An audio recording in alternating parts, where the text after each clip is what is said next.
On a more serious note, share I was say omo bibi fa kwan ukwan hwe nso na toy no sport them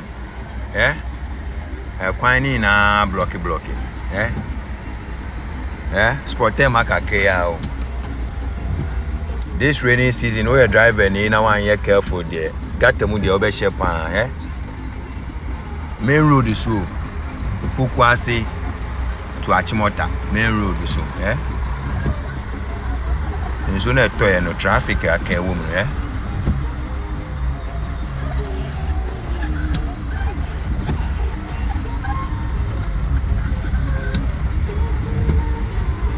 so na toy no the traffic aka wo mom okro man bebe fie yin brede enya asengita nso na eto no na aka wo mu no main road from Pukwase to Achimota main road na nso na aka wo mu aje so obi kura nko no obi ababi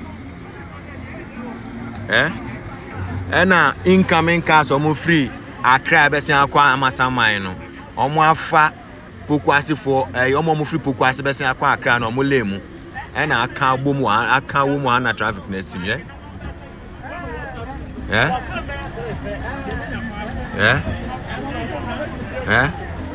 na aka wo mu ha no ma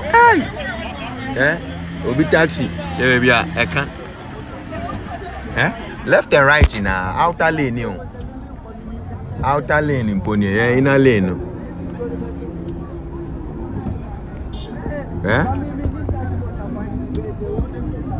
there be able eka the whole main road and some to Accra Pukwase to Achimota haya main road and so no a blocking and I'm outer lane cry there soon outer lane for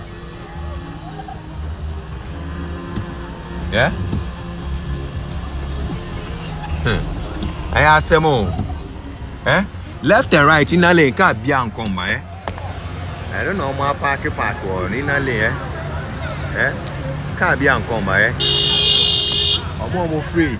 I'm almost free Accra besia call and some mama or Taifa Junction. Omaka or Taifa Junction almost free. Pukwase besia kwa Achimota so abeka wo sport them. Taifa Junction in between Taifa Junction and sport them. I know yi na abeka wo no. Outer lane no kra na e ko no hwe se na e tie hwe. Outer lane na yi na mu bi no hwe.